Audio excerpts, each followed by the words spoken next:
തബല മാന്ത്രികൻ ഉസ്താദ് സക്കീർ ഹുസൈന്റെയും പിതാവ് ഉസ്താദ് അല്ല രഖയുടെയും സ്മരണാർത്ഥം കുടുംബവും ശിഷ്യന്മാരും ചേർന്ന് മുംബൈയിൽ നടത്തിയ ഗുരുപൂർണിമ ഹിന്ദുസ്ഥാനി കച്ചേരി ഇടം പിടിച്ച് കോടച്ചിറ സ്വദേശി രവി വേണുഗോപാലൻ. അല്ല രഖയുടെ സ്മരണയിൽ വർഷം തോറും നടത്താറുള്ള അനുസ്മരണ പരിപാടിയാണ് ഗുരുപൂർണിമ ഹിന്ദുസ്ഥാന കച്ചേരി.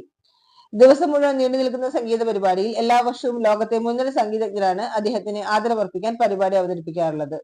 ഹിന്ദുസ്ഥാനി സംഗീതത്തിലെ പ്രഗത്ഭരുടെ കച്ചേരികൾക്ക് ശേഷം സക്കീർ ഹുസൈന്റെ തബലവാദനമായിരുന്നു എല്ലാ വർഷത്തെയും പരിപാടിയുടെ പ്രത്യേകത. എന്നാൽ ഉസ്താദ് സക്കീർ ഹുസൈന്റെ വിയോഗത്തെ തുടർന്ന് അദ്ദേഹത്തിന്റെയും പിതാവ് അല്ല രഖയുടെയും ഒരുമിച്ചുള്ള അനുസ്മരണ ചടങ്ങായി ഈ വർഷത്തെ ചടങ്ങ് നടത്തുകയായിരുന്നു. ഗുരുപൂർണിമയിൽ ശിഷ്യരുടെയും കുടുംബത്തിന്റെയും പ്രത്യേക താല്പര്യപ്രകാരം അവസാന പരിപാടിയായി ഇറങ്ങിയേറിയത് തബലവാദകൻ പണ്ഡിറ്റ് അനിന്ദോ ചാറ്റർജിയുടെയും ശിഷ്യൻ രവി വേണുഗോപാലിന്റെയും തബലവാദനമായിരുന്നു. പണ്ഡിറ്റ് അനിന്ദോ ചാറ്റർജിയുടെയും മകൻ അനുഭദ്ര ചാറ്റർജിയുടെയും കീഴിൽ ഗുരുകുല സമ്പ്രദായത്തിൽ തബല അഭ്യസിക്കുന്ന രവി കേരള സ്കൂൾ, സർവകലാശാല കലോത്സവങ്ങളിൽ താരമായിരുന്നു. രാജ്യത്തിനകത്തും പുറത്തും പരിപാടികളും ക്ലാസുകളും സംഘടിപ്പിക്കുന്ന രവി വേണുഗോപാൽ അമേരിക്കയിൽ സംഗീത പഠനം പൂർത്തിയാക്കി ജൂണിലാണ് തിരിച്ചെത്തിയത്.